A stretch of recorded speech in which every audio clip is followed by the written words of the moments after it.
अस्सलाम वालेकुम स्टूडेंट्स, कैसे हैं आप लोग। उम्मीद करते हैं आप लोग ठीक होंगे।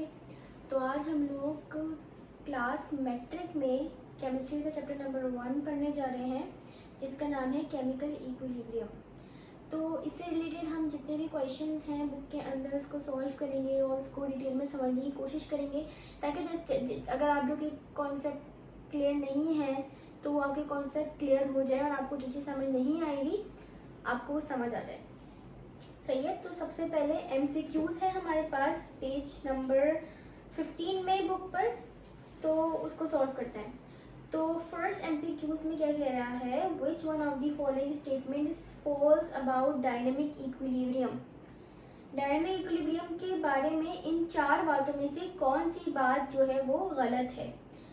It take place in a close container, ये वाली बात भी सही है। Concentration of reactant and products are not change, ये भी सही है क्योंकि चेंज नहीं हो रही होती कंसंट्रेशन, सही है। Rate of forward reaction is equal to rate of reverse reaction, ये भी सही है। तो लास्ट हमारे पास बचा है equilibrium can not be disturb by any external stress, जो कि बिल्कुल गलत है, क्योंकि जब हम कोई एक्सटर्नल स्ट्रेस अप्लाई करते हैं, यानी कि जब हम कोई प्रेशर बाहर से लगाते हैं, कोई फोर्स लगाते हैं, तो क्या होता है, इक्विलिब्रियम डिस्टर्ब हो जाता है। तो सबसे पहले MCQs में जो MCQs नंबर 1 है, इसका आंसर है equilibrium can not be disturbed by external stress. सही है। जब भी हम बाहर से कोई फोर्स लगाते हैं तो हमारा जो इक्विलिब्रियम है वो लाजमी तौर पे डिस्टर्ब होता है, या तो फॉरवर्ड रेट पे चला जाता है या तो बैकवर्ड रेट पे चला जाता है, लेकिन कुछ ना कुछ मसला आ जाता है।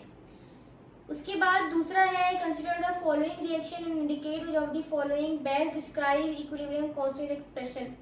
एक एक्सप्रेशन दी हुई है 4NH3 5O2 double arrow 4NO 6H2O, और 4 ऑप्शन दिए हुए हैं, कह रहे हैं इसमें से कौन सी वाली सही है। तो दूसरे MCQs की पहले इक्वेशन लिख लेते हैं, 4NH3 plus 5O2 arrow 4NO plus 6H2O। अब देखो, इक्विलिब्रियम जब इक्वेशन बनाते हैं, केसी की इक्वेशन बनाते हैं, तो ये जो हमारे पास प्रोडक्ट होता है ये हम ऊपर लिखते हैं और ये जो रिएक्टेंट होता है ये बाद में लिखते हैं। कैसे, केसी इक्वल्स टू, सबसे पहले आएगा प्रोडक्ट ऊपर की तरफ, तो ऐसा ब्रैकेट लगाएंगे हम, पहला प्रोडक्ट लिखेंगे जो कि है NO, फिर ब्रैकेट क्लोज और स्ट्रेट ब्रैकेट आएगा। उसके बाद दूसरा ब्रैकेट लगाएंगे, उसमें आएगा दूसरा प्रोडक्ट H2O, ये ब्रैकेट क्लोज हो गया। उसके बाद डिवाइड का लाइन आएगी, उसके बाद नीचे वाले भी एज इट इज लिख देंगे हम, NH3 एक ब्रैकेट में और दूसरे में O2। अब जो भी इनके साथ कोफिशिएंट्स है ना वो इनकी पावर बन जाएंगे। जैसे NO के साथ 4 है तो ये इसकी पावर बन जाएगा, H2O के साथ 6 है तो ये इसकी पावर बन जाएगा, ठीक है। NH3 के साथ 4 है, ये इसकी पावर बन जाएगा, और O2 के साथ 5 है तो ये इसकी पावर बन जाएगा। तो ये हमारे पास करेक्ट ऑप्शन होगा। हम देखते हैं इसमें से करेक्ट ऑप्शन हमारा कौन सा है। तो पहला ऑप्शन ही, ऑप्शन ए हमारा करेक्ट होगा। Reaction which is never goes to completion is known as reversible reaction. Reversible reaction is represented by, अच्छा रिवर्सिबल रिएक्शन आप देख सकते हो, ये रिवर्सिबल रिएक्शन है, तो रिवर्सिबल रिएक्शन को हम डबल एरो से इंडिकेट करते हैं, डबल एरो से पहचानते हैं कि ये रिवर्सिबल है। रिवर्सिबल का मतलब क्या है कि एक बार ये आगे की तरफ जाएगा तो ये वापस पीछे की तरफ जा सकता है, रिवर्स जा सकता है। उसके बाद चौथा MCQs है, when the magnitude of Kc is small it indicates। देखो, जब Kc की वैल्यू छोटी होती है ना, इसका मतलब ये होता है कि हमारा रिएक्शन अभी स्टार्ट हुआ है, शुरू में है। शुरू में क्या है, अगर शुरू में है इसका मतलब ये है कि रिएक्टेंट वाली चीज़ है, यानी कि देखो अभी ये शुरू में रिएक्शन, यानी कि अभी ये बनना शुरू नहीं हुआ है प्रोडक्ट, तो रिएक्टेंट हमारे पास ज्यादा होगा, प्रोडक्ट हमारे पास कम होगा। तो ये कंडीशन होती है जब केसी की वैल्यू छोटी हो, और अगर केसी की वैल्यू बड़ी आ रही है तो इसका उल्टा हो जाएगा, प्रोडक्ट ज्यादा बना हुआ होगा, रिएक्शन तकरीबन कंप्लीट होने वाला होगा और रिएक्टेंट कम बचा होगा। यहाँ पे कह रहे हैं कि अगर केसी की वैल्यू छोटी हो तो क्या होगा, अगर केसी की वैल्यू छोटी है तो इसका मतलब क्या है कि हमारे पास रिएक्टेंट ज्यादा होगा, प्रोडक्ट कम होगा, क्योंकि अभी प्रोडक्ट बनना शुरू ही नहीं हुआ है। तो ऑप्शन ए हमारे पास करेक्ट हो जाएगा। 3 के लिए एमसीक्यू नंबर 4 के लिए होगा reaction mixture contain more reactant. सही है, तो ये हमारे पास करेक्ट हो जाएगा। उसके बाद है 5 for which system does the equilibrium constant KC has units of concentration. अच्छा, अब केसी के यूनिट में क्या होता है केसी के यूनिट जो होते हैं ना वो इक्वेशन से कट जाते हैं। जैसे कि फॉर एग्जांपल अगर मैं कोई इक्वेशन लूँ, जैसे फॉर एग्जांपल मैंने लिया H2I2 अपॉन HI का स्क्वायर, मैंने फॉर एग्जांपल ये रिएक्शन लिया। अब देखो कंसंट्रेशन का यूनिट क्या होता है, मोल पर डीएम क्यूब। ये भी कंसंट्रेशन है, ये भी कंसंट्रेशन है, ये भी कंसंट्रेशन है, तो इन दोनों का यूनिट क्या हो जाएगा, मोल पर डीएम क्यूब। इसका भी मोल पर डीएम क्यूब, यहाँ पे भी मोल पर डीएम क्यूब हो जाएगा। लेकिन अगर आप यहाँ पे देखो स्क्वायर लगा हुआ है तो इसके ऊपर पूरा स्क्वायर आ जाएगा। अगर आप लोग नोट करो तो ऊपर 2 मोल पर डीएम क्यूब है, नीचे भी 2 मोल पर डीएम क्यूब है, तो ये दोनों कैंसिल हो जाएंगे, यानी कि ऊपर वाले 2 नीचे वाले 2 को कैंसिल कर देंगे। तो अब जो निकल कर आएगा वही केसी का यूनिट होगा। जैसे यहाँ पर अभी 0 केसी का यूनिट है, तो केसी का यूनिट इस तरीके से निकलता है इक्वेशन को देख के। इसी तरीके से ये वाली इक्वेशन का अलग होगा, अगर कोई और इक्वेशन है उसका अलग होगा। तो यहाँ पे बोल रहा है कि जो इक्वेशन दी नहीं है इनमें से कोई एक इक्वेशन ऐसी है जिसमें केसी का यूनिट 0 नहीं आना चाहिए, तो वो देखना पड़ेगा हमें। अगर आप इक्वेशन ए को देखो तो हमारे पास 4 मोल पर डीएम क्यूब नीचे होंगे और 2 मोल पर डीएम क्यूब ऊपर होंगे। इसका मतलब क्या है कि पूरा कैंसिल होकर 0 नहीं होगा। अगर 2 ऊपर 2 नीचे होते तो कैंसिलेशन होती तो 0 आता, लेकिन अभी यहाँ पर 4 नीचे हैं 2 ऊपर है, तो मतलब ऑप्शन ही हमारा करेक्ट होगा ना। तो 5 में हमारा जो इक्वेशन है N2 plus 3H2 arrow 2NH3, इसमें देखो एक ये कंसंट्रेशन, 3 ये 4 नीचे है और ये 2 ऊपर होगी, तो 4 से 2 कैंसिल होगा तो 2 कंसंट्रेशन फिर भी बचेंगे, यानी कि कुछ ना कुछ तो यूनिट आएगा, तो इसलिए ये वाला ऑप्शन करेक्ट हो जाएगा। उसके बाद है MCQs number 6 the unit of KC for reaction N2 plus O2 2NO। देखो ये वही वाली एग्जांपल है कि रिएक्शन क्या है N2 प्लस O2 और 2NO। इसमें भी क्या होगा, 2 कंसंट्रेशन नीचे होंगी 2 ऊपर होंगी, तो यहाँ पर नो यूनिट आएगा। ठीक है, तो ये ऑप्शन हमारा करेक्ट हो जाएगा। उसके बाद एमसीक्यूज नंबर 7 है, उसमें क्या कह रहा है, the system is stable in equilibrium when. जब भी हमारे पास इक्विलिब्रियम आएगा तब हमारे पास QC और KC बराबर हो जाएंगे। ठीक है, जब QC बराबर हो जाता है KC के तो हमारा सिस्टम इक्विलिब्रियम में चला जाता है। ये बात आप लोगों ने याद रखनी है। उसके बाद 8 है QC can be defined as. QC को कैसे डिफाइन कर सकते हैं, ratio of products and reactant. नहीं, ये नहीं होता, सिर्फ खाली ये थोड़ी होता है, बल्कि उनकी कंसंट्रेशन का रेशो होता है। Ratio of molar concentration of product and reactant specific time, ऐसा भी नहीं होता, क्योंकि QC के अंदर बेसिकली QC क्या होता है कि KC आने से इक्विलिब्रियम आने से पहले तक जो भी रिएक्टेंट और प्रोडक्ट की कंसंट्रेशन थी वो हमारे पास QC कहलाती है। Initial concentration before equilibrium QC कहलाती है। लेकिन ये स्पेसिफिक टाइम तो नहीं होता ना कि मैं कहूँ कि इसी स्पेसिफिक टाइम में मेरे पास QC रहेगा, ऐसा तो नहीं होता, टाइम का नहीं पता होता, स्पेसिफाई नहीं कर सकते हम टाइम को, ठीक है। तो पहला ऑप्शन तो, दूसरा ऑप्शन तो गलत हो गया। तीसरा क्या है, ratio of molar concentration of product and molar volume,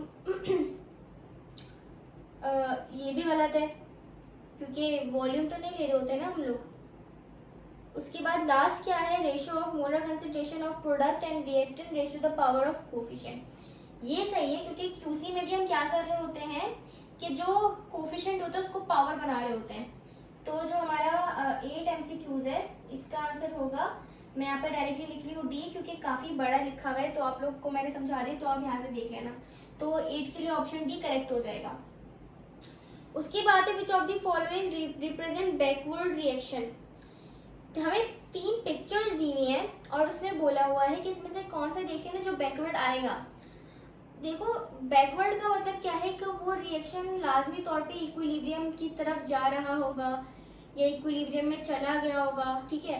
तो जब चूंकि चीज़ इक्विलिब्रियम में जा रही होती है, इक्विलिब्रियम में होती है, तो उसके रिएक्टेंट और प्रोडक्ट की कंसंट्रेशन बराबर बराबर हो जाती है।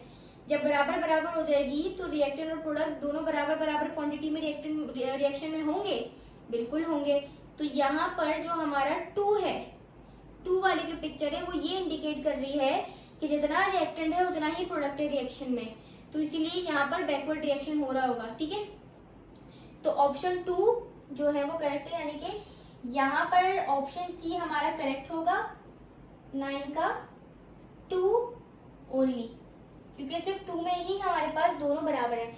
अगर आप बाकी देखो उसमें किसी में रेड ज़्यादा है, किसी में ब्लू ज़्यादा है, तो ये गलत है। उसके बाद लास्ट MCQs है, the value of Kc increases when. अभी मैंने आपको बताया था कि अगर Kc की वैल्यू छोटी हो तो रिएक्शन शुरू में चल रहा है, रिएक्टेंट ज़्यादा होगा। अगर Kc की वैल्यू बड़ी हो, इंक्रीज हो गई हो, तो प्रोडक्ट ज़्यादा होगा। तो क्या हो जाएगा यहाँ पे, प्रोडक्ट कंसंट्रेशन इज मोर। तो यहीं पर लिख लेते हैं हम, प्रोडक्ट कंसंट्रेशन इज मोर, जो कि यहाँ पे ऑप्शन नंबर बी हो जाएगा, ठीक है। तो ये 10 MCQs से टोटल हमारे पास, आई होप आप लोगों को क्लियर हो गए होंगे। अब इसके बाद हम आ जाते हैं अपने बुक के क्वेश्चन नंबर 2 पे, सेक्शन बी पे, जो कि है शॉर्ट क्वेश्चन आंसर्स। ये है पेज नंबर 17 पर। सबसे पहला क्वेश्चन क्या है, define chemical equilibrium with examples. चलो इसको देखते हैं, केमिकल इक्विलिब्रियम को एग्जांपल से समझते हैं। तो देखो इक्विलिब्रियम क्या होता है, सबसे पहले इक्विलिब्रियम समझते हैं, फिर केमिकल इक्विलिब्रियम समझ लेंगे। इक्विलिब्रियम क्या होता है, एक ऐसा पॉइंट जिस पॉइंट पर जो चीज़ पहले थी और जो चीज़ बाद में थी वो दोनों बराबर हो जाए, ठीक है। इक्विलिब्रियम का मतलब क्या था, जैसे हम लोग फिजिक्स में पढ़ रहे होते हैं कि जब सारी फोर्सेस का सम बराबर हो जाए 0 के, तो वो बॉडी इक्विलिब्रियम में आ जाती है, यानी कि उस पर कोई असर ही नहीं हो रहा होता आसपास की फोर्सेस का। फिजिक्स में हम ये पढ़ रहे होते हैं। लेकिन अगर यही इक्विलिब्रियम हम केमिस्ट्री में लगा दें, केमिकल रिएक्शंस पे लगा दें, तो वो फिर बन जाता है केमिकल इक्विलिब्रियम। अब यहाँ पे डेफिनेशन क्या दी हुई है, the state in which forward reaction rate and reverse reaction rate are equal known as equilibrium, ठीक है। जिसमें क्या हो कि जो चीज़ पहले बन रही थी, ठीक है, और जो चीज़ बाद में बन गई थी वो दोनों बराबर में आके खड़े हो जाए, वो दोनों बराबर हो जाए, रेट ऑफ फॉरवर्ड रिएक्शन बराबर हो जाए। यानी कि फॉर एग्जाम्पल मेरे पास ये 2 मीटर पर सेकेंड की स्पीड से बन रहा था इसमें, ठीक है। कुछ वक्त के बाद ये भी 2 मीटर पर सेकेंड की स्पीड से बनना शुरू हो गया इसमें, ये इसमें कन्वर्ट हो रहा है, ये इसमें कन्वर्ट हो रहा है। तो ये जो स्टेट होगी मेरे पास जिसमें ये दोनों एक दूसरे में कन्वर्ट होना शुरू हो गए और दोनों सेम स्पीड से कन्वर्ट हो रहे हैं, ये कहलाएगी केमिकल इक्विलिब्रियम की स्टेट, सही है।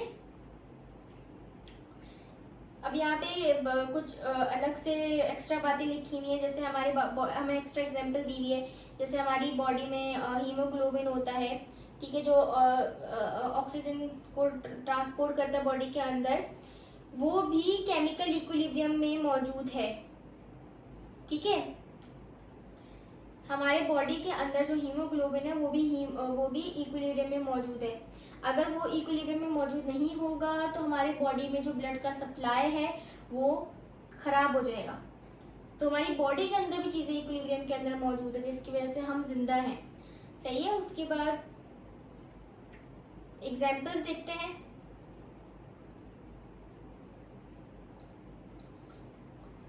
मैं यहाँ पर आप लोगों को एग्जाम्पल करवा देती हूँ। ठीक है, पहले एग्जाम्पल है जैसे कि for example N2 + 3H2 arrow 2NH3।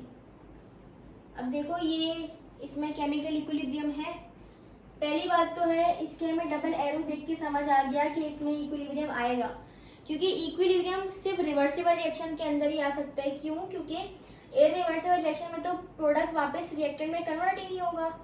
तो इसीलिए सिर्फ और सिर्फ जो रिवर्सिबल रिएक्शंस होते हैं उनके अंदर ही केमिकल इक्विलिब्रियम लगता है। सही है, उन्हीं के अंदर ही आता है। तो देखो ये एग्जाम्पल है। अब इसमें क्या हो रहा होगा, ये किसी न किसी स्पीड से इसमें कन्वर्ट हो रहा होगा और फिर ये भी किसी न किसी स्पीड से इसमें कन्वर्ट हो रहा होगा। इन दोनों की कंसंट्रेशन भी बराबर हो गई होंगी।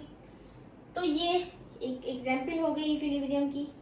सिमिलरली इसके अलावा अगर कोई और एग्जाम्पल देखिए, जैसे भी मैंने करवाई थी H2 + I2 एरो 2HI। अब यहाँ पे भी क्या हो रहा होगा, ये दोनों इसमें कन्वर्ट हो रहे होंगे, ये जो है इसमें कन्वर्ट हो रहा होगा, इन दोनों की कंसंट्रेशन। तो ये हमारे पास कुछ एग्जाम्पल हो गई केमिकल इक्विलिब्रियम के रिएक्शन की कि किस तरीके से हम रिप्रेजेंट कर रहे होते हैं। Why chemical equilibrium is dynamic, जो कि है क्वेश्चन नंबर 2।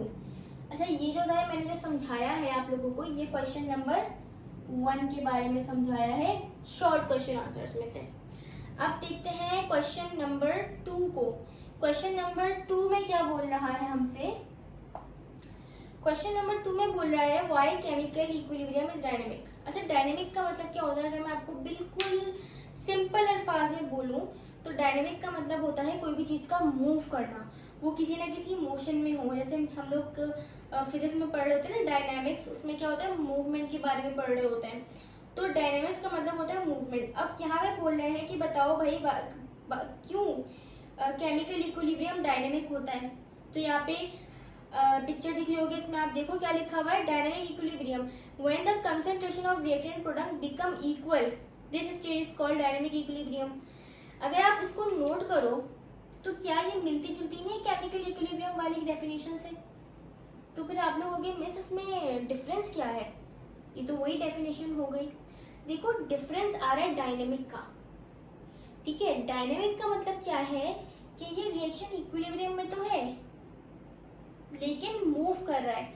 मूव करने का मतलब क्या है कि ये प्रोडक्ट में कन्वर्ट हो रहा होगा, फिर ये प्रोडक्ट रिएक्शन में कन्वर्ट हो रहा होगा। तो एक तरीके से मूवमेंट हो गई रिएक्शन के अंदर, मतलब रिएक्शन रुका हुआ नहीं है, बल्कि हर वक्त इक्विलिब्रियम में हो रहा है।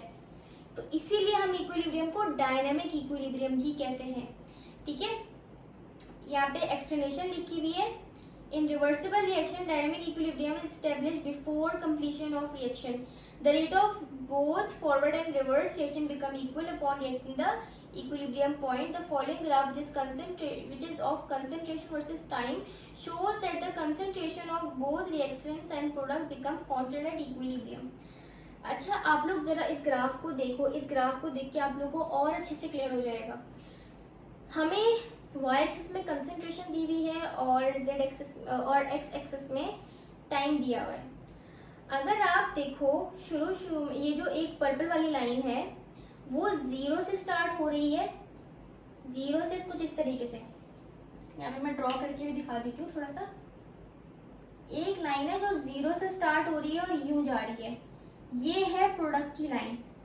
क्योंकि प्रोडक्ट इनिशियली 0 होगा जब रिएक्शन स्टार्ट होगा, प्रोडक्ट तो 0 होगा इनिशियली, तो इसीलिए प्रोडक्ट की कंसंट्रेशन जो है वो 0 से बढ़ते फिर टाइम के साथ साथ बढ़ गई है।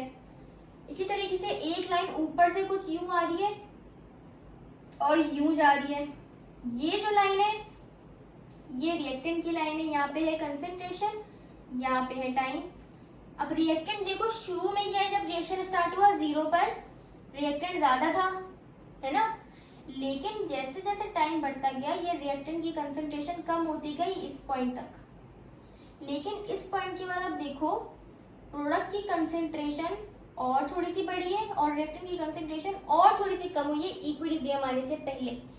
लेकिन एक पॉइंट आया जब ये दोनों लाइनें दूसरे के बराबर आ गई, ये वो पॉइंट है जहां पर ये दोनों लाइनें एक दूसरे के बराबर आ गई और ये जो पॉइंट है यहाँ पर बेसिकली इक्विलिब्रियम इस्टेब्लिश हुआ होगा।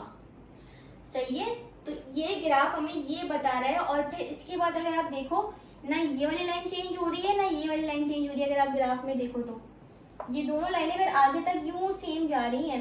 मतलब जब यहाँ पे इक्विलिब्रियम आ गया उसके बाद रिएक्टेंट और प्रोडक्ट की कंसंट्रेशन टाइम कितना ही बढ़ता है, क्योंकि टाइम तो ऐसे बढ़ रहा है ना 0 1 2 3 4, टाइम कितना ही बढ़ता है लेकिन कंसंट्रेशन वही रहेगी।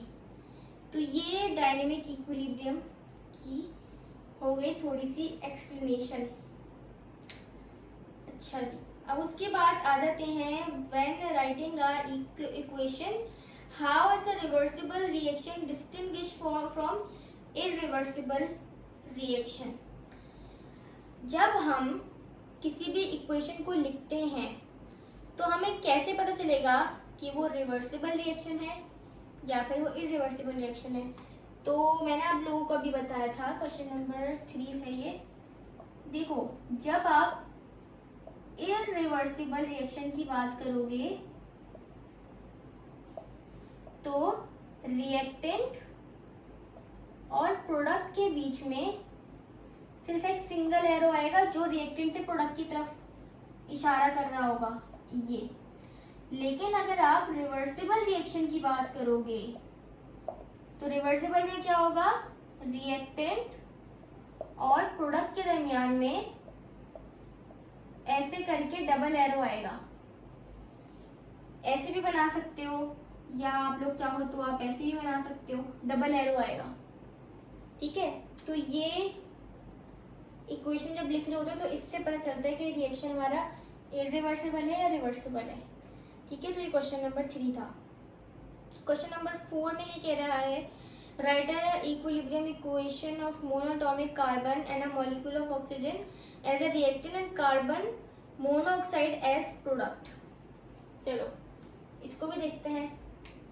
क्वेश्चन नंबर 4 में क्या बोल रहा है, हमें बोला है कि केसी की इक्वेशन लिखो और हमें ऐसे ही लिख के बताया हुआ इक्वेशन को कि mono atomic carbon and molecule यानी कि कार्बन और O2 रिएक्शन कर रहे हैं, ठीक है, और ये बना रहे हैं कार्बन मोनोऑक्साइड यानी कि CO बना रहे होंगे।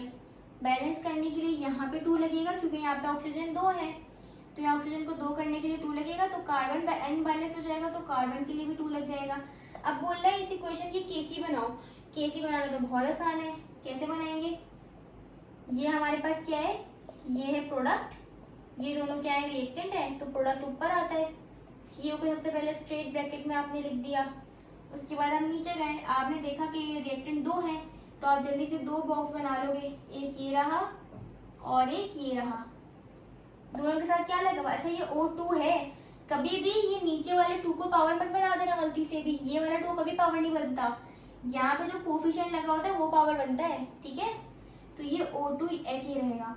अब यहाँ पे कार्बन के साथ 2 है तो ये कार्बन की पावर 2 बन गया, इसके साथ 1 है तो उसको ऐसे ही छोड़ देंगे, CO2 के साथ भी 2 है तो यहाँ पे 2 लग जाएगा। तो ये हमारा क्वेश्चन नंबर 4 में हमसे ये पूछा हुआ है। अच्छा, उसके बाद क्वेश्चन नंबर 5 है outline the characteristics of reversible reaction. Reversible reaction के कैरेक्टरिस्टिक्स देखते हैं।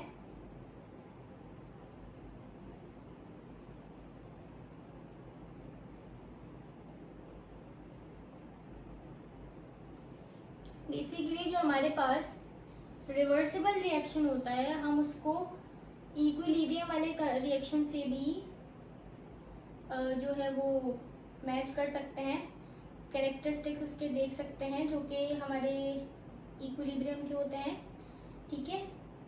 तो मैंने यहाँ पे शो कर दिए हैं। तो यही कैरेक्टरिस्टिक्स हमारे रिवर्सिबल रिएक्शन के होंगे जो कि इक्विलिब्रियम के होते हैं, डायनेमिक इक्विलिब्रियम के। सबसे पहले क्या है कि a dynamic equilibrium can only exist in close system. हमेशा जो रिवर्सिबल रिएक्शन है, क्योंकि रिवर्सिबल रिएक्शन में लाजमी तौर पे इक्विलिब्रियम आता है, तो उसके अंदर क्या होगा, वो लाजमी तौर पर किसी क्लोज जगह पर होगा। ठीक है, हम ऐसे खुली जगह पे नहीं करवा सकते कोई रिवर्सिबल रिएक्शन। क्यों? क्योंकि अगर हम खुली जगह में करवाएंगे तो हमारे पास हवा में बहुत सारी गैसेज हैं, मेनली हमारे पास कार्बन है, ऑक्सीजन है, कार्बन डाइऑक्साइड है। तो ये गैसेज क्या करती है, रिएक्शन के साथ मिक्स होकर अलग ही रिएक्शन कर लेती हैं, साइड रिएक्शन होने लग जाता है और फिर बाय प्रोडक्ट बनने लग जाता है। तो हम उसको बचाने के लिए अपना जो रिवर्सिबल रिएक्शन है, इक्विलिब्रियम रिएक्शन है, उसको हम क्लोज कंटेनर में करवाते हैं। दूसरी बात ये है कि अगर बाहर की एक्सटर्नल प्रेशर भी लगता है उससे फिर और ज़्यादा मज़ीद ख़राब होगा। तो पहला तो ये कैरेक्टरिस्टिक्स हो गया।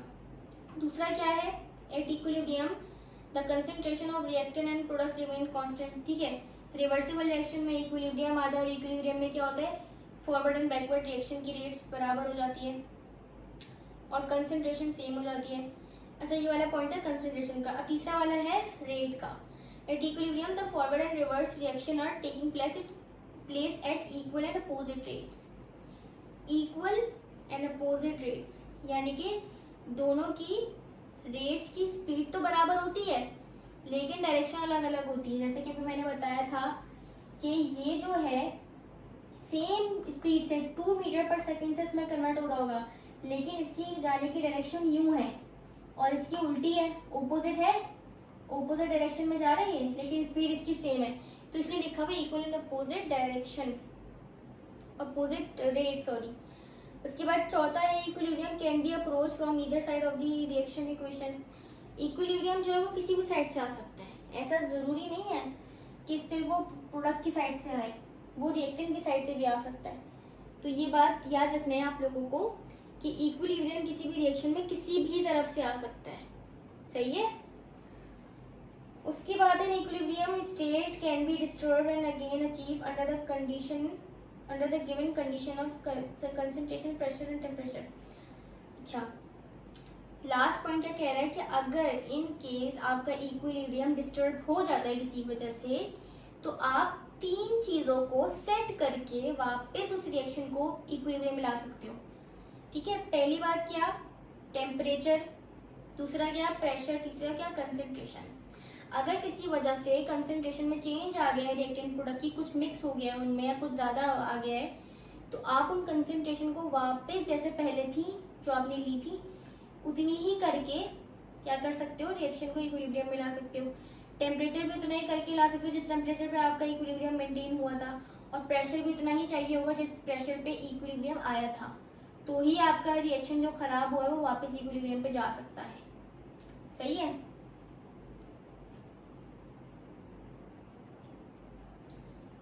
अच्छा, तो basically characteristics of reversible reaction में आप लोग इक्विलिब्रियम की कैरेक्टरिस्टिक्स लिख सकते हो, क्योंकि reversible reaction basically dynamic equilibrium ही होता है, क्योंकि रिवर्सिबल रिएक्शन में डायनेमिक इक्विलिब्रियम भी आता है।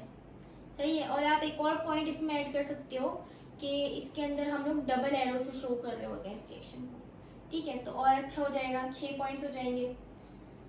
उसके बाद 6 है distinguish between reversible and irreversible reaction.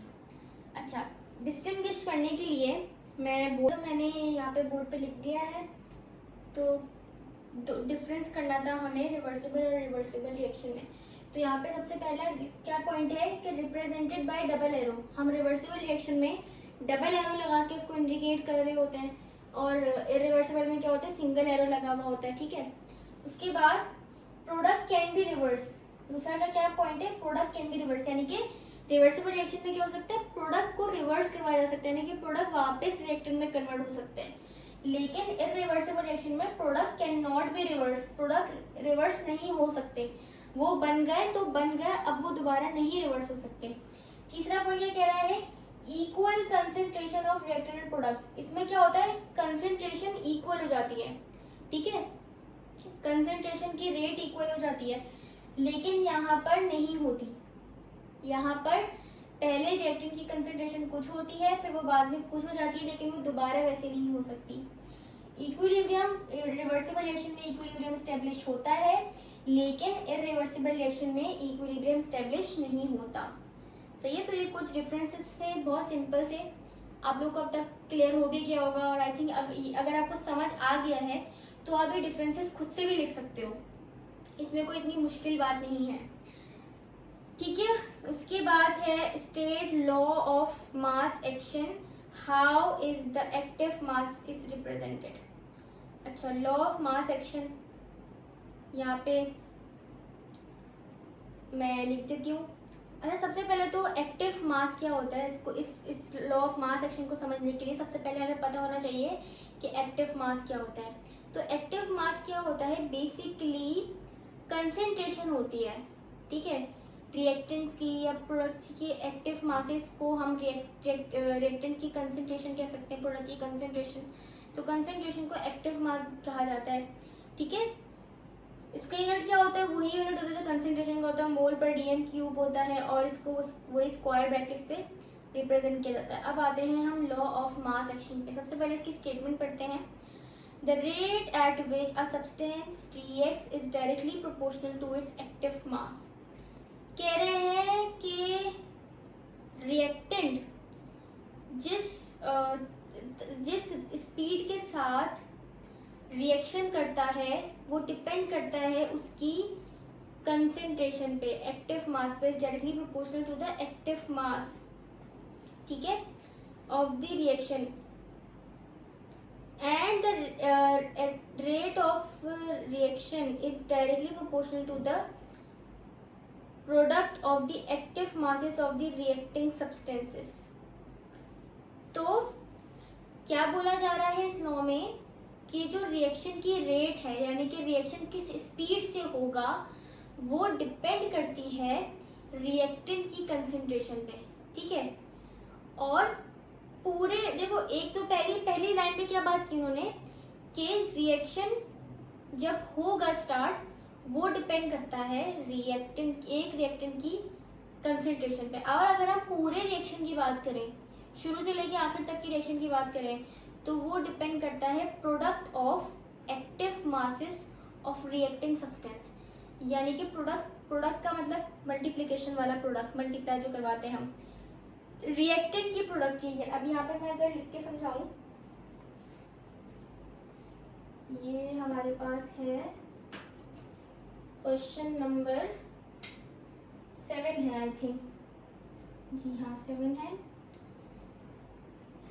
तो देखो क्या बोला जा रहा है कि जो रेट है, ठीक है, रेट किसकी, रिएक्शन की, वो डायरेक्टली प्रोपोर्शनल होती है कंसंट्रेशन ऑफ रिएक्टेंट से। अब वो चाहे 1 हो, चाहे 2 हो, चाहे 3 हो। अगर 1 है तो 1 की आ गई, लेकिन अगर 1 से ज़्यादा है तो इन दोनों का प्रोडक्ट हो जाएगा, दोनों मल्टीप्लाई हो जाएंगी, ये कहा जा रहा है। सही है। The law of mass action also suggests that the ratio of the reactant concentration and the product concentration is constant at the state of chemical equilibrium.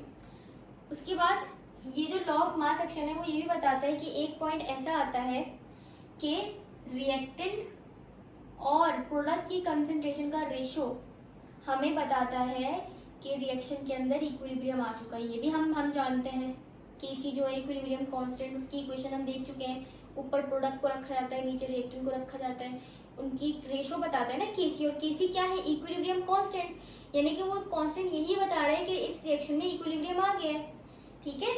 तो लॉ ऑफ मास एक्शन यही कहते हैं। अब इसकी छोटी सी डेरिवेशन है, वैसे तो आपके पास स्क्रीन पे आ रही होगी, लेकिन मैं यहाँ पे भी आप लोगों को करवा रही हूँ।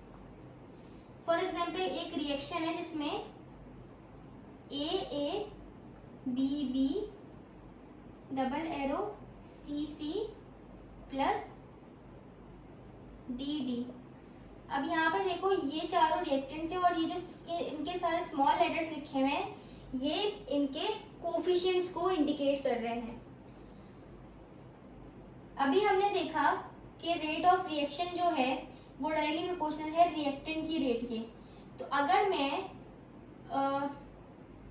रेट ऑफ फॉरवर्ड रिएक्शन की बात करूं, क्योंकि रिवर्सिबल में क्या होता है, फॉरवर्ड भी जा रहा होता है रिएक्शन, बैकवर्ड भी जा रहा होता है। अगर मैं रेट ऑफ फॉरवर्ड रिएक्शन की बात करूं तो आर एफ का मतलब क्या है, rate of forward directly proportional हो जाएगा कंसंट्रेशन ऑफ रिएक्टेंट के, क्योंकि इन्हीं की वजह से रिएक्शन स्टार्ट होगा ना, फॉरवर्ड इन्हीं की वजह से जाएगा, तो इन्हीं की कंसंट्रेशन के डायरेक्टली प्रोपोर्शनल होगा। और जब ये हटेगा तो एक कांस्टेंट आएगा जिसको अभी हम के आर कह देते हैं, यानी कि equilibrium constant for forward reaction, इसको के एफ लिख देते हैं बल्कि, ताकि आसानी हो जाए। और ये हमारे पास इक्वेशन आ गई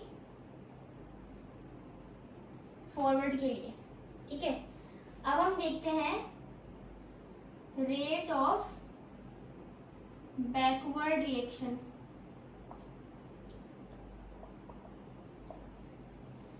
बैकवर्ड रिएक्शन की अगर हम इक्वेशन को देखें तो बैकवर्ड इक्वेशन में हमारे पास ये आएगा, ठीक है। बैकवर्ड में क्या होगा कि हमारे पास ये रिएक्टेंट बन जाएगा, क्योंकि बैकवर्ड में क्या होगा, ये रिएक्टेंट बन के इसको प्रोडक्ट में कन्वर्ट कर रहा होगा ना, तो इसके लिए क्या हो जाएगा आर, अब यहाँ पे बैकवर्ड है तो हम आर बी लिख लेते हैं, directly proportional to C C and D D D और डी। प्रोपोर्शनलिटी का साइन हटेगा, यहाँ पे भी कांस्टेंट आएगा, R B equals to C की पावर सी और डी की पावर स्मॉल डी, ठीक है। अब ये जो दोनों कांस्टेंट है, हम इनका क्या लेंगे, रेशो लेंगे, जो कि हमें बोला जा रहा है। पहली बात तो क्या, देखो हमें क्या बोला जाता है इक्विलिब्रियम के अंदर कि जो रेट ऑफ फॉरवर्ड रिएक्शन है वो बराबर है रेट ऑफ बैकवर्ड रिएक्शन के, ठीक है। अभी आप देखो इनका रेशो आ जाएगा, रेट ऑफ फॉरवर्ड रिएक्शन बराबर है रेट ऑफ बैकवर्ड रिएक्शन के। तो रेट ऑफ फॉरवर्ड रिएक्शन की जो वैल्यू है हम उसको पुट कर देते हैं के एफ ए की पावर ए और बी की पावर बी। सिमिलरली इसकी क्या वैल्यू थी, के बी लिखा है मैंने, सही है, नहीं लिखा है यहाँ पे, सॉरी, यहाँ पे के बी लिखना मैं भूल गई हूँ। कांस्टेंट आएगा जब प्रोपोर्शनलिटी का साइन हटता है, इक्वल्स टू आता है के बी आएगा, यानी कि for backward reaction, constant for backward reaction. और यहाँ पर आ जाएगा सी की पावर सी और डी की पावर डी, सही है। अब हम क्या करेंगे, हम सारे जो कांस्टेंट है इसको एक तरफ कर लेंगे, कंसंट्रेशन को एक तरफ कर लेंगे, तो ये हो जाएगा के एफ ओवर के बी इक्वल्स टू, ये यहाँ था सी की पावर सी और डी की पावर डी, नीचे इसकी ए वाली कंसंट्रेशन आ जाएंगी, ए की पावर ए और बी की पावर बी। अभी जो रेशो है यहाँ पर के एफ ओवर के बी, मैं यहाँ पे लिख देती हूँ के एफ ओवर के बी, यानी कि equilibrium constant for forward reaction divided by equilibrium constant of backward reaction, ये बराबर आ जाता है के सी के, इक्विलिब्रियम कांस्टेंट। और ये पूरी इक्वेशन ओवरऑल रिएक्शन के लिए होता है, ये तो हमने डिवाइड कर दिया ना सिर्फ फॉरवर्ड और बैकवर्ड में, ये ओवरऑल इस पूरे रिएक्शन के लिए काउंट होगा। तो के सी बराबर आ जाएगा सी की पावर सी, डी की पावर डी अपॉन ए की पावर ए एंड बी की पावर बी के। और ये हमारी फाइनली बन गई केसी की इक्वेशन डेरिवेशन, जो कि फाइनली ड्राइव होकर आएगी। अब इसमें अगर आप लोग देखो, ऊपर क्या है, प्रोडक्ट है, और नीचे क्या है, रिएक्टेंट है। देखो यहाँ पे ये हमारे पास रिएक्टेंट था और ये हमारे पास प्रोडक्ट था। तो केसी की जब इक्वेशन बनी उसमें भी क्या आया, प्रोडक्ट ऊपर आया, जो कि हम अभी करते हुए भी आए हैं, और रिएक्टेंट नीचे आया, ठीक है। तो ये हो गया how is the active mass is represented. Active mass को इस तरीके से रिप्रेजेंट किया जाता है। एक्टिव मास का मतलब होता है कंसंट्रेशन, और किसी भी चीज़ की कंसंट्रेशन को हम स्क्वायर ब्रैकेट लगा के रिप्रेजेंट करते हैं। उसकी बात है वाई इक्विलिब्रियम कांस्टेंट मे और may not have unit, justify with example. अभी हमने ऊपर एक एमसीक्यूज किया था, जिसकी मैं ना आपके साथ यहाँ पे पिक्चर शेयर कर देती हूँ। ये हमारे पास था एमसीक्यूज नंबर 5। इसमें क्या कह रहे थे कि 4 नीचे इक्वेशंस दी हुई थी और बोला हुआ था कि बताओ इसमें से किस इक्वेशन का यूनिट होगा। जैसे कि हमें यहाँ पर बोला गया है कि इसमें से केसी का यूनिट किस इक्वेशन का होगा, सिमिलरली हमारा सवाल भी वही है कि केसी का यूनिट क्यों नहीं होता। तो इसका आंसर क्या होगा, क्वेश्चन नंबर 8 है, इसका आंसर क्या होगा, because unit of KC depends on equation which is derived from reaction equation।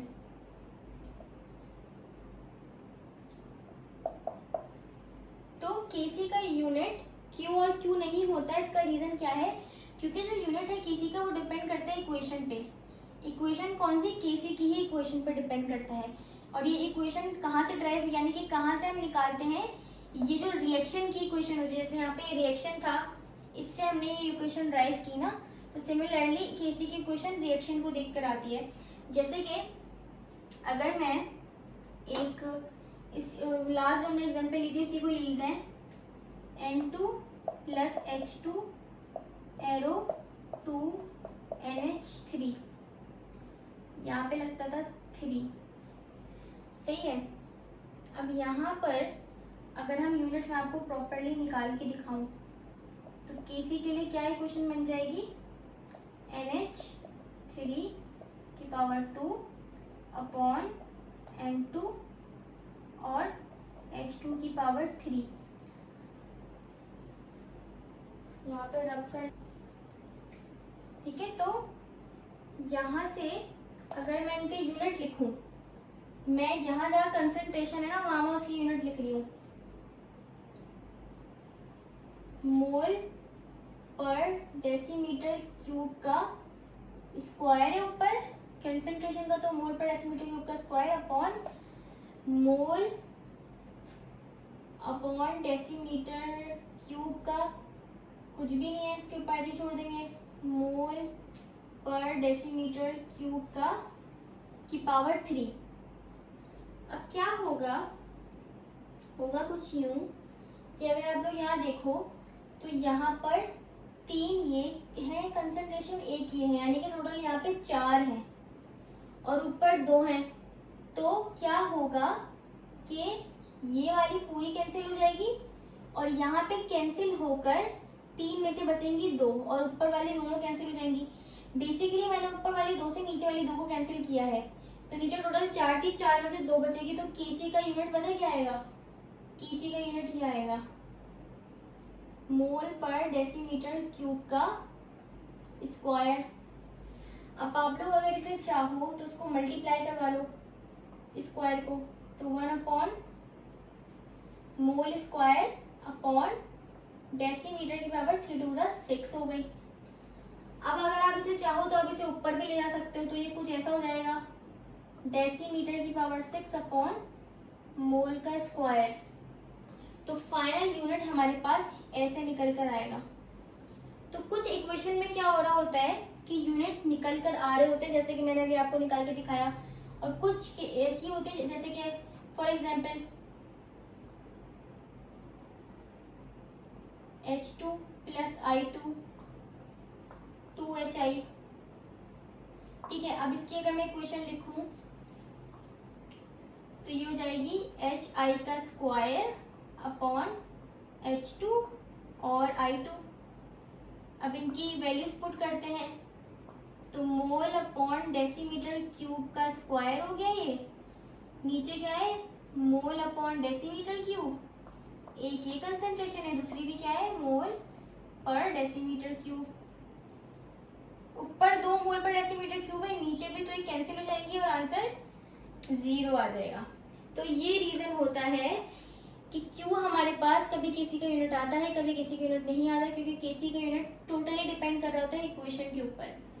Equation हमें जो यूनिट देगी वही यूनिट केसी का निकल कर आएगा। सही है। तो ये तो हो गया हमारा क्वेश्चन नंबर 8। क्वेश्चन नंबर 9 में ये कह रहा है how direction of a reaction can be predicted if KC is known to you.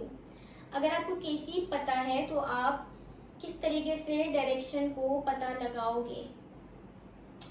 इसके लिए मैं वहां का रब कर दूं। अच्छा, तो हम केसी की वैल्यू से किस तरीके से पता लगा सकते हैं। देखो हमारे पास 2 चीजें होती हैं, एक होता है क्यूसी, एक होता है केसी। क्यूसी जो होता है इसको कहते हैं हम रिएक्शन कोशेंट, ये होता है रिएक्शन कोशेंट, और केसी होता है इक्विलिब्रियम कांस्टेंट। ये जो है ये हमें बताता है कि रिएक्शन में इनिशियली क्या कंडीशन थी, यानी कि शुरू जब हुआ था रिएक्शन, इक्विलिब्रियम नहीं आया था, तब रिएक्टर और प्रोडक्ट की कंसंट्रेशन क्या थी। ठीक है, लेकिन केसी क्या बताता है, जब इक्विलिब्रियम आ गया तो इक्विलिब्रियम आने के बाद, यानी कि इक्विलिब्रियम कंडीशंस बताता है कि इक्विलिब्रियम आने के बाद क्या कंडीशन है, क्या कंसंट्रेशन है रिएक्टेंट की, प्रोडक्ट की। तो इन दोनों को कंपेयर करके हम पता लगा सकते हैं केसी की वैल्यू से। अगर केसी की वैल्यू बड़ी आ रही है क्यूसी से, तो रिएक्शन जो है वो फॉरवर्ड जाएगा। ये आप लोगों को बातें याद रखनी है। अगर केसी क्यूसी से बड़ा है तो रिएक्शन फॉरवर्ड जाएगा। अगर क्यूसी केसी से बड़ा है, यानी कि क्यूसी की वैल्यू केसी से बड़ी आ गई, तो रिएक्शन बैकवर्ड आएगा। और अगर क्यूसी बराबर है केसी के, तो मतलब हमारा रिएक्शन जो है वो इक्विलिब्रियम में है, ना आगे जा रहा है ना पीछे है, बल्कि इक्विलिब्रियम में वो बिल्कुल सेट हुआ है। तो इस तरीके से हम पता लगा सकते हैं केसी के थ्रू कि हमारे रिएक्शन की डायरेक्शन क्या है। ठीक है, अब उसके बाद है question last, right equilibrium constant expression for the following equation. अच्छा, आई होप आप लोगों को अब तक इक्वेशन बनाना आ गई होगी। तो एक मैं करवाऊंगी, बाकी 2 आप लोग खुद करोगे। पहली इक्वेशन है N2 plus 2O2 arrow 2NO2, इसकी इक्वेशन बनानी है। तो क्या होगा, Kc इक्वल्स टू, ये रिएक्टेंट है, ये दोनों प्रोडक्ट हैं, तो रिएक्टेंट ऊपर आएगा, NO2 इसका स्क्वायर हो जाएगा, अपॉन 2 रिएक्टेंट है, दोनों मल्टीप्लाई की फॉर्म में आ जाएंगे, N2 और O2। N के साथ कुछ नहीं है, 1 है, उसको ऐसे छोड़ देंगे, O2 के साथ 2 है, तो ये ऊपर आ जाएगा। उसके बाद जो बाकी के 2 क्वेश्चंस हैं इसके, यानी कि जो पार्ट है, पार्ट 2 और पार्ट 3 क्वेश्चन नंबर 10 के, वो लोग आप लोग खुद कोशिश करने की। ठीक है, प्रैक्टिस करोगे, इधर से देखो, इधर से गाइड लो और उसको करने की कोशिश करोगे तो और अच्छे से आपको याद रहेगा कि कैसे होगी, पेपर में आसानी होगी। उसके बाद हम आ जाते हैं डिटेल क्वेश्चंस पे। ठीक है, तो पहला क्वेश्चन ये कह रहा है describe dynamic equilibrium with 2 examples. अच्छा, डायनेमिक इक्विलिब्रियम अभी हम शॉर्ट में पूरा देख चुके हैं। ठीक है, लेकिन मैं आप लोगों को इसकी ना बस एग्जाम्पल शो करवा देती हूँ, क्योंकि हम पढ़ तो चुके हैं वही चीज़। अगर आप लोगों को नहीं क्लियर है तो आप वापस बैक कर सकते हो वीडियो को। ठीक है, और वहाँ उस पॉइंट पे जाके उसको वापस से देख सकते हो। तो डायनामिक इक्विलिब्रियम की एग्जाम्पल एक है मेरे पास, मैं आपको शो कर देती हूँ, जिसमें देखो क्या हो रहा है, H2I2 और 2H चाहिए 3 बॉटल्स में, ठीक है। एक में क्या हो रहा है, फॉर एग्जाम्पल हमने कह दिया कि जो डार्क ब्लू वाली बॉटल है वो उसके अंदर है हाइड्रोजन, और जो लाइट ब्लू वाली बॉटल है उसको हमने कहा कि उसके अंदर है I2, और जो लाइट है, ना बहुत ज़्यादा डार्क है ना बहुत ज़्यादा लाइट है, उसके मतलब थर्ड वाली बॉटल जो बिल्कुल लाइट है उसके अंदर हमने क्या, अच्छा सॉरी, इसको समझने के लिए हमें ये करना पड़ेगा कि देखो एक है बिल्कुल डार्क जिसको हमने कहा H2, एक है बिल्कुल लाइट जिसको हम कह देते हैं I2, और एक इनके बीच का कलर है, मतलब दोनों को मिक्स करके आया होगा, डार्क ब्लू और बिल्कुल लाइट ब्लू को मिक्स करके हमारे पास कुछ बीच वाला जो ब्लू है, मॉडरेट ब्लू कलर वैसा आएगा। तो ये वाला जो ब्लू है बिल्कुल सेंटर वाली बॉटल, वो क्या बता रही है कि सेंटर वाली बॉटल में हमारा रिएक्शन इक्विलिब्रियम में। कैसे पता चला हमें, क्योंकि हाइड्रोजन और आयोडीन दोनों का कलर मिक्स होकर हमें ये कलर है, मतलब इस बॉटल के अंदर जितने हाइड्रोजन के मॉलिक्यूल्स हैं उतने ही मॉलिक्यूल्स आयोडीन के होंगे, यानी कि दोनों की कंसंट्रेशंस बराबर होंगी, तभी ये कलर आया है, यानी कि इसके अंदर क्या है, डायनामिक इक्विलिब्रियम कायम है, ठीक है। तो ये एक एग्जांपल हो गई, बाकी क्वेश्चन तो हम समझ चुके हैं, तो हम टाइम वेस्ट नहीं करते हैं, आगे बढ़ते हैं। State law of mass action drive an expression for equilibrium constant, ये भी हम कर चुके हैं। Active mass, law of mass action, ठीक है, ये हम सब पढ़ चुके हैं एक्टिव मास के साथ, और डेरिवेशन भी हमने देख ली, तो हम इसको भी स्किप करते हैं, आगे बढ़ते हैं, क्योंकि मैंने पूरा आप लोगों को active masses, law of mass action सब मैंने आपको करवा दिए हैं।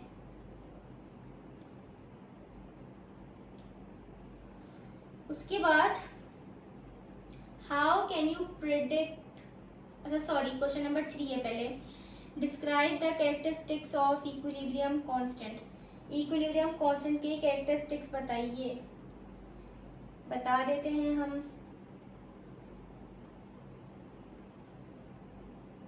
तो यहाँ पे मैंने आपके पिक्चर शेयर कर दी है, उसमें आपके पास आ रहे होंगे कैरेक्टरिस्टिक्स। सबसे पहले यह कहता है Kc only works in equilibrium, equilibrium constant जो है वो सिर्फ और सिर्फ काम करता है जब इक्विलिब्रियम आ जाए किसी रिएक्शन के अंदर।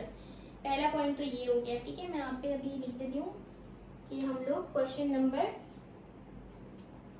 डिटेल्ड क्वेश्चन में, ये मैं आप लोगों को क्वेश्चन नंबर 3 समझा रही हूँ, ठीक है, क्योंकि पहला और दूसरा तो हम तकरीबन समझ चुके हैं। तो सबसे पहले क्या है कि केसी जो है सिर्फ और सिर्फ इक्विलिब्रियम में काम करेगा। दूसरा क्या है कि केसी को हम कैसे रिप्रेजेंट करते हैं, प्रोडक्ट और नीचे रिएक्टेंट, प्रोडक्ट और रिएक्टेंट की कंसंट्रेशन के रेशो से। तो दूसरा पॉइंट यही कह रहा है, it represent the equilibrium concentration of the reactant and product in mole per dm cube, अभी हमने निकाला भी था यूनिट, मोल पर डीएम क्यूब में था। उसके बाद तीसरा पॉइंट क्या कह रहा है, KC is independent of reactant and product concentration, KC की वैल्यू पे प्रोडक्ट और रिएक्टेंट की कंसंट्रेशन का कोई असर नहीं होगा। इक्विलिब्रियम पे होगा, जो रिएक्शन के अंदर इक्विलिब्रियम कायम है उस पे होगा, लेकिन केसी के ऊपर नहीं होगा, ये याद रखना है आप लोगों ने। कंसंट्रेशन का असर चाहे वो रिएक्टेंट की हो चाहे वो प्रोडक्ट की हो, केसी हमेशा, ये पॉइंट याद रख लो क्योंकि ये बहुत ज्यादा बोर्ड में एमसीक्यू में पूछा जाता है। केसी ओनली डिपेंड ऑन टेम्परेचर, केसी सिर्फ डिपेंड करता है टेम्परेचर के ऊपर। अगर टेम्परेचर बढ़ेगा या टेम्परेचर कम होगा तो ही केसी की वैल्यू पे फर्क पड़ेगा, वरना नहीं पड़ेगा, ठीक है। उसके बाद है KC is a balance chemical equation, coefficient balance chemical equation, each reactant and product has a concentration equal to its coefficient. वही लिखा हुआ है कि केसी के अंदर क्या होता है, रिएक्टेंट और प्रोडक्ट होते हैं, उनके कोफिशिएंट क्या होते हैं, उनकी पावर बन के लिखे हुए होते हैं, ठीक है। तो यही बात पॉइंट में लिख दी है। KC represent equilibrium position, if KC is larger than 1 the reaction is forward, if KC less than 1 the reaction is reverse. अभी जैसे कि मैंने अभी आप लोगों को बताया था कि केसी से हम लोग पोजीशन यानी कि डायरेक्शन पता लगा सकते हैं कि रिएक्शन कहाँ पे लाई कर रहा है। फॉरवर्ड जा रहा है, बैकवर्ड जा रहा है, तो देखो अगर Kc की वैल्यू 1 से ज़्यादा बड़ी है यानी कि रिएक्शन फॉरवर्ड जा रहा है। अभी हमने देखा था ना ऊपर Kc की वैल्यू से पता लगाया था, अगर Kc की वैल्यू 1 से ज़्यादा है तो रिएक्शन फॉरवर्ड है, लेकिन अगर 1 से कम है तो रिएक्शन बैकवर्ड आ रहा है। और अगर इन दोनों के बीच में लाई कर रही है, 0 और 1 के बीच में, तो इसका मतलब क्या है, सॉरी 0 और 1 नहीं, ग्रेटर देन 1 और लेस देन 1, मतलब कुछ वैल्यूज स्पेसिफाइड होती हैं, उनके बीच में अगर कहीं लाई कर रहा है तो मतलब वहाँ पे इक्विलिब्रियम है। लेकिन अभी के लिए इतना याद रखो कि अगर ग्रेटर देन 1 है किसी की वैल्यू तो फॉरवर्ड जाएगा, लेकिन अगर लेस देन 1 है तो बैकवर्ड आएगा। सही है। उसके बाद है remember that equilibrium constant Kc is ratio of reactant to product that is utilised to define chemical behaviour. वही बात बार बार लिखी हुई है कि प्रोडक्ट और रिएक्टेंट की कंसंट्रेशन का रेशियो है। तो ये कुछ कैरेक्टरिस्टिक्स थे, इतने ज़्यादा वैसे आते नहीं है बोर्ड में, अगर आप इसमें से 5-6 भी कर लोगे तो आप लोग का काम बन जाएगा। अच्छा, बाकी नीचे यूनिट वगैरह की बात लिखी हुई है कि Kc का खुद का कोई यूनिट नहीं होता, इक्वेशन से ड्राइव होकर उसको यूनिट आता है। और नीचे इक्वेशन भी दी हुई है, किस तरीके से आ रहा है समझाता हूँ मैं आप लोगों को, चुकी हूँ तो आप इस इक्वेशन को देख के और अच्छे से समझ सकते हो कि Kc को यूनिट कैसे निकाला जाएगा। अगर यूनिट नहीं होगा तो इस तरीके की इक्वेशन से कैंसिल हो जाएगा, और अगर यूनिट होगा तो देखो नीचे वही वाली इक्वेशन जो मैंने आपको समझाई है वो गिवन है, मैं आपको शो भी कर रही हूँ, वो भी देख लो। यूनिट आएगा तो इस तरीके की इक्वेशन होगी, और जब यूनिट नहीं आएगा तो जो ऊपर वाली है वो होगी। ठीक है, जिसमें लिखा हुआ है नो यूनिट के अंदर जो इक्वेशन है और फिर उसके बाद हैविंग यूनिट के अंदर जो इक्वेशन है, दोनों को देखो कि किस में यूनिट आ रहा है किस में नहीं आ रहा है, कैसी इक्वेशन होगी जब यूनिट आएगा और कैसी इक्वेशन होगी जब यूनिट नहीं आएगा, तो ये पता होना चाहिए आप लोगों को। अच्छा, उसके बाद क्या कह रहा है, how can you predict the following stages of reaction by comparing the values of Kc and Qc। हमें बस यहाँ पे इन दोनों की कंपेयर करके बताना है कि क्या कंडीशन होगी इन तीनों में से। दो बातें बोली हैं, net reaction, proceed in forward reaction. चलो भाई इसको सॉल्व करते हैं। क्वेश्चन नंबर 4 है। पहले में क्या बोल रहा है कि अगर रिएक्शन प्रोसीड कर रहा है फॉरवर्ड रिएक्शन में, अगर फॉरवर्ड रिएक्शन जाता है तो क्या होता है, Kc बड़ा होता है Qc से, बस ये लिखना है। दूसरे में क्या बोल रहे हैं, नेट रिएक्शन प्रोसीड रिवर्स में क्या होगा, उल्टा हो जाएगा, Qc बड़ा हो जाएगा Kc से, बस ये बताना था हमें, वो तो हमने पहले ही पढ़ लिया था। तो इस तरीके के क्वेश्चंस आते हैं एमसीक्यूज में, ठीक है, ये इंपॉर्टेंट बातें हैं। अच्छा, उसके बाद नीचे क्वेश्चन नंबर 5 में बोला हुआ है, predict which system at equilibrium will contain maximum amount of product and which system will contain minimum again maximum amount of, अच्छा मैक्सिमम अमाउंट ऑफ रिएक्टेंट, किसमें मैक्सिमम रिएक्टेंट होगा किसमें मैक्सिमम प्रोडक्ट होगा।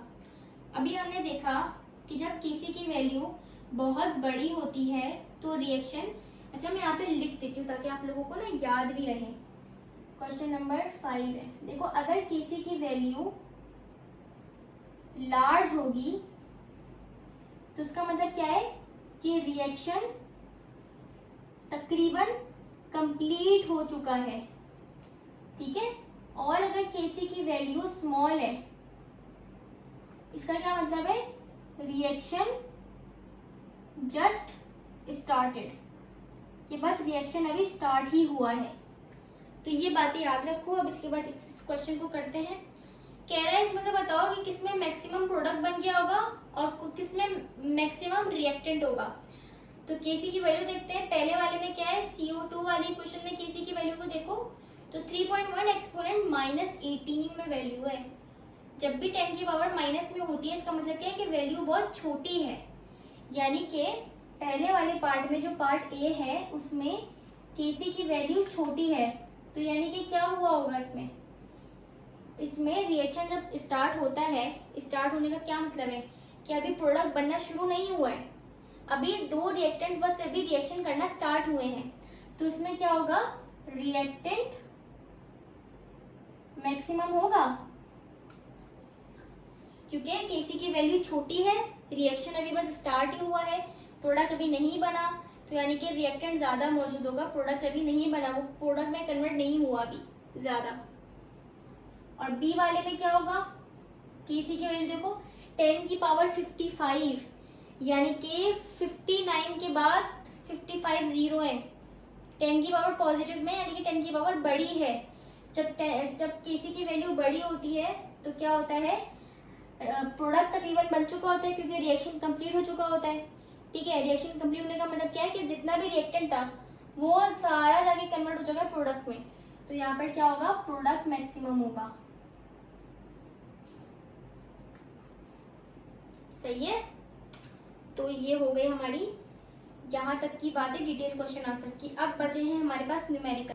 अच्छा, तो हम स्टार्ट करते हैं। तो पहला क्या है न्यूमेरिकल, पहले देखते हैं न्यूमेरिकल में क्वेश्चन नंबर 1। इसमें क्या कह रहा है कि डाई नाइट्रोजन टेट्रा ऑक्साइड यानी कि N2O4 का फॉर्मूला दिया हुआ है यहाँ पे।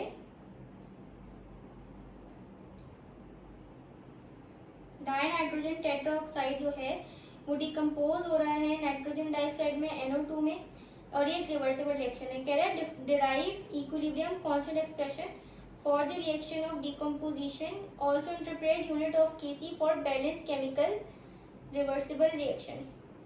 सबसे पहले तो हमें इक्वेशन दी हुई है, बोला हुआ है कि N2O4 जो है वो कन्वर्ट हो रहा है NO2 के अंदर। सबसे पहले तो हमें ये बताया हुआ है, उसके बाद क्या बोला है पहले लिख लेते हैं हम लोग। पहले क्या बोला है कि Kc की इक्वेशन बनानी है। सबसे पहले तो Kc की इक्वेशन बनाओ, ये बोल रहा है। उसके बाद क्या बोल रहा है कि इक्वेशन बनाने के बाद उस इक्वेशन से Kc का यूनिट भी निकालो। तो ये दो चीज़ें हमें निकालनी है सबसे पहले। अच्छा, एक और चीज़ भी करनी है हमें, इक्वेशन को बैलेंस भी करना है, क्योंकि बैलेंस करेंगे फिर उसके बाद ही Kc की इक्वेशन बनाएंगे ना, तभी तो कोफिशिएंट पावर बनेगा। तो देखो यहाँ पर N2 है, यहाँ पर Na के, तो आप यहाँ पे पहली फ्रेज में 2 लगा दोगे। ये जब 2 हुआ तो ये ऑटोमेटिकली 4 था ऑक्सीजन, यहाँ पे भी 4 हो गया, तो ये बैलेंस हो गया। तो हम इस पर Kc की इक्वेशन बनाते हैं। Kc की इक्वेशन कैसे बनेगी, प्रोडक्ट अपॉन रिएक्टेंट, प्रोडक्ट क्या है NO2, NO2 का स्क्वायर अपॉन रिएक्टेंट N2O4, इसके साथ कुछ नहीं है। तो ये हमारी सिंपल सी Kc की इक्वेशन बन गई। अब यूनिट निकाल लेते हैं। यूनिट कैसे निकालेंगे, ये क्या है, मोल पर डीएम क्यूब का स्क्वायर, इसका स्क्वायर अपॉन N2O5 है, एक ही कंसंट्रेशन है, एक ही बॉक्स है, तो यहाँ पे मैंने मानी कि मोल पर डीएम क्यूब हो गया। ये मोल पर डीएम क्यूब से ये स्क्वायर कट गया, यानी कि ऊपर वाला एक मोल पर डीएम क्यूब कट गया, तो यूनिट क्या आ गया, मोल पर डेसीमीटर क्यूब, बस एक, ये हमारे पास यूनिट निकल कर आ गया। कोई मुश्किल बात थी इसमें, कुछ भी मुश्किल नहीं था। अब उसके बाद है क्वेश्चन नंबर 2। क्वेश्चन नंबर 2 में क्या कह रहा है, PCl5, PCl3 and PCl2 are at equilibrium at 500 degree Celsius. सबसे पहले तो हम डेटा बना लेते हैं इसका, क्योंकि डेटा के भी नंबर होते हैं, डेटा के भी मार्क्स होते हैं बोर्ड के पेपर में। डेटा बनाते हैं। डेटा में क्या कह रहा है कि PCl5, PCl3 and Cl2 are equilibrium at temperature दिया हुआ है 500 केल्विन। Kc के न्यूमेरिकल में हमें टेम्परेचर का कोई काम नहीं होता, वो सिर्फ ऐसे ही दिया हुआ है, तो आप लिख दो, ठीक है। अच्छा, PCl5 की कंसंट्रेशन दी हुई है, PCl5 की कंसंट्रेशन दी हुई है, मैंने डायरेक्टली ब्रैकेट में कर दी, लिख दिया ताकि आप लोगों को समझ आता है।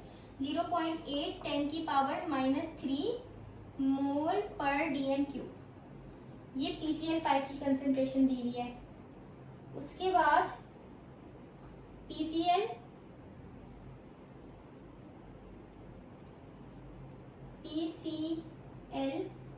की कंसंट्रेशन दी हुई है 1.2 10 की पावर -3 मोल पर डीएम क्यूब। और लास्ट में हमें Cl2 की कंसंट्रेशन दी हुई है जो कि दी हुई है 1.2 10 की पावर -3 मोल पर dm³। ठीक है, और बोल रहा है calculate the value of Kc for the reaction along with unit. अब यहाँ पे ये तीनों चीज़ें हमें दे दी हैं, चारों चीज़ें। हमसे बोल क्या रहा है कि Kc की वैल्यू निकालो, ठीक है, और फिर Kc का यूनिट भी निकालोगे आप लोग। ये दो बातें बोल रहा है। अच्छा, अब होता क्या है कि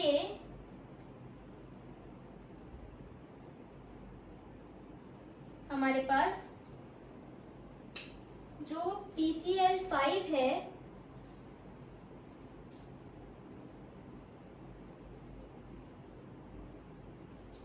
वो बेसिकली कन्वर्ट हो रहा होगा PCl3 में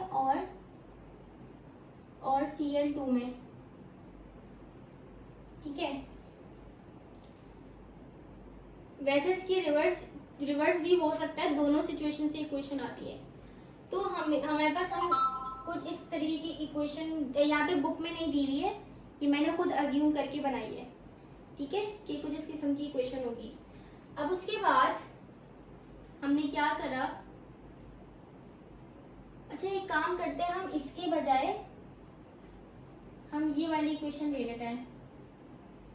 हम ये क्या कह लेते हैं कि PCl3 और Cl2 मिलकर PCl5 बना रहे होंगे। ठीक है, ये ज़्यादा बेटर रहेगा। Kc का फॉर्मूला लगाते हैं। Kc का फॉर्मूला क्या कहता है कि प्रोडक्ट ऊपर आएगा, यानी कि PCl5 ऊपर आएगा divided by PCl3 and Cl2। आप लोग सिंपल क्या करोगे, जो जिसकी वैल्यू वहाँ पुट कर दोगे। PCl5 की क्या वैल्यू है 0.8 10 की पावर -3 डिवाइडेड बाय PCl3 की वैल्यू है 1.2 10 की पावर -3, और सिमिलरली Cl2 की वैल्यू भी यही है 1.2 10 की पावर -3। ठीक है, उसके बाद सिंपल आप लोग कैलकुलेटर में वैल्यू डालोगे और इसको सॉल्व कर लोगे। सिंपल कैलकुलेटर में वैल्यू डालोगे, ठीक है, 0.8 एक्सपोनेंट -3, पहले इन दोनों को मल्टीप्लाई करवाओगे, मल्टीप्लाई करवा के कुछ वैल्यू आएगी, फिर इससे डिवाइड करवा तो Kc की वैल्यू आ जाएगी। अब हम लोग Kc का यूनिट देख लेते हैं क्या आ रहा है इसका।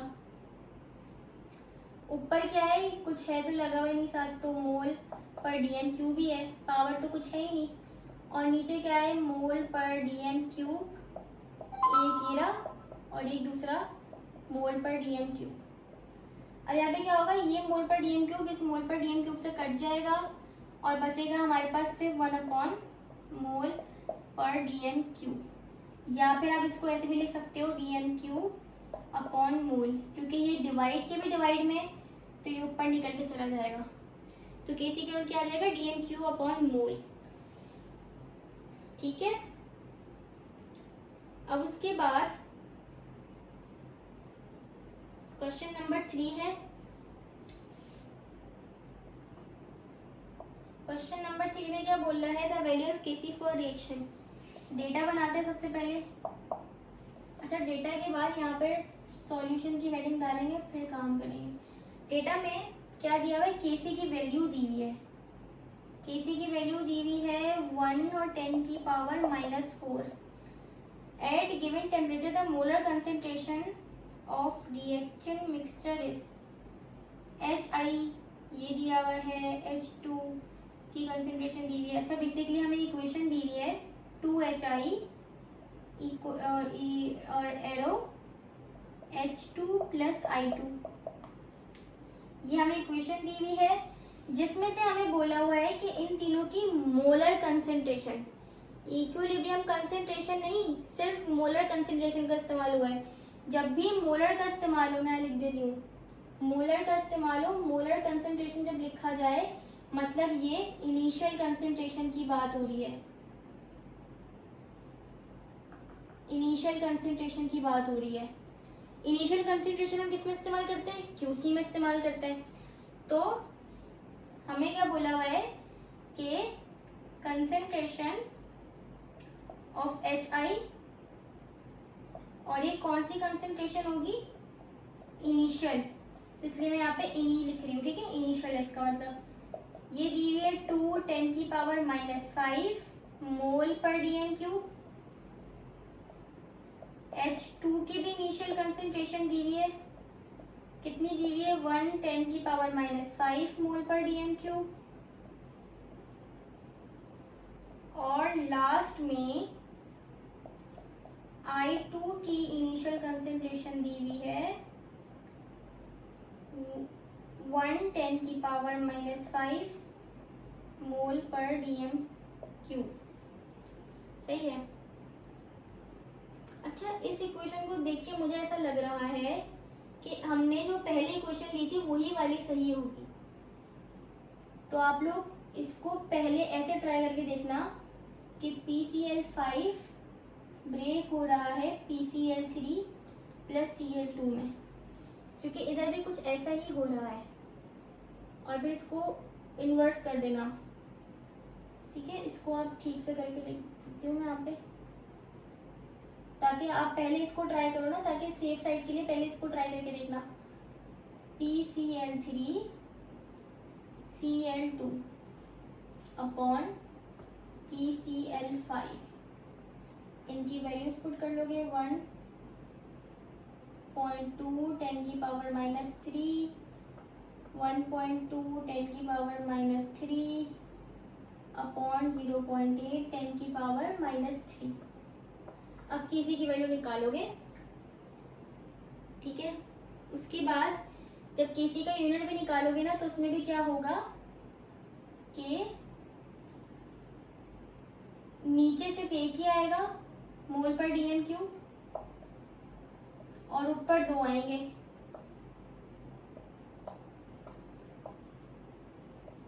तो ये इससे कैंसिल हो जाएगा, तो हमारे पास जो फाइनल आंसर आएगा वो आएगा मोल पर DM³ ही आएगा। सही है, ऐसे होगा, क्योंकि इक्वेशन दी नहीं है। और इक्विलिब्रियम में हम क्या करते हैं, हम दोनों साइड से ले सकते हैं, हम उस तरफ से भी इसको भी रेखा बना सकते हैं, उसको भी बना सकते हैं।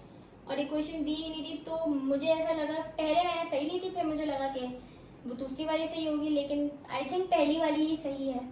तो आप पहला ही करोगे तो आई थिंक ये इसी से करोगे तो ही आंसर करेक्ट आएगा। अच्छा, अब यहाँ पे आ जाते हैं वापस। उसके बाद हमें बोल रहा है डायरेक्शन बताओ, हमसे डायरेक्शन पूछी हुई है। तो हम क्या करेंगे, सबसे पहले डायरेक्शन पता लगाने के लिए हमने देखा था केसी और क्यूसी को, हम सबसे पहले निकालेंगे क्यूसी। क्यूसी का भी वही फॉर्मूला होता है, प्रोडक्ट की कंसंट्रेशन, लेकिन ये इनिशियल कंसंट्रेशन होगी, डिवाइडेड बाय रिएक्टेंट की कंसंट्रेशन, ये भी इनिशियल ही होगी। तो प्रोडक्ट क्या है, हमारे पास प्रोडक्ट है H2 और I2। तो H2 की कंसंट्रेशन, I2 की कंसंट्रेशन अपॉन HI की कंसंट्रेशन, और इसका स्क्वायर हो जाएगा। बस क्या करेंगे, जहाँ जहाँ वैल्यूज पुट करनी है वहाँ वैल्यूज पुट कर देंगे। 1 एक्सपोनेंट -5 H2 की कंसंट्रेशन है, I2 की भी है 1 एक्सपोनेंट -5 डिवाइडेड बाय HI की कंसंट्रेशन है 2 एक्सपोनेंट 5, ठीक है, और इसका स्क्वायर। तो क्या होगा कि यहाँ पे आप सिंपल वैल्यूज पुट करोगे, इसका स्क्वायर निकालोगे, इन दोनों को आपस में मल्टीप्लाई करोगे, डिवाइड करोगे, तो हमारे पास केसी आ जाएगा। ठीक है, केसी का कुछ ना कुछ आंसर आ जाएगा। अब जब केसी का आंसर आ जाएगा तो केसी का आंसर के बाद आप क्या करोगे, जो भी केसी का आंसर आया है, सॉरी केसी कह रही हूँ, क्यूसी का, जो भी क्यूसी का आंसर आया है उसको आप कंपेयर करोगे इस केसी की वैल्यू से। अगर तो क्यूसी बड़ा आता है केसी से तो आप बोलोगे कि ये रिएक्शन बैकवर्ड जाएगा। अगर तो केसी बड़ा है क्यूसी छोटा आता है तो आप बोलोगे फॉरवर्ड जाएगा। अगर दोनों की वैल्यू बराबर आ जाती है तो इक्विलिब्रियम। तो ये कंपेयर करके आप लोग इसको सॉल्व करोगे, कंपेयर करोगे और डायरेक्शन निकाल लोगे। ठीक है, तो इसी के साथ हम लोगों ने आज इस पूरे चैप्टर को कवर किया है, मैक्सिमम चीज़ें समझने की कोशिश की है, ज़्यादा से ज़्यादा कवरेज की है इसमें।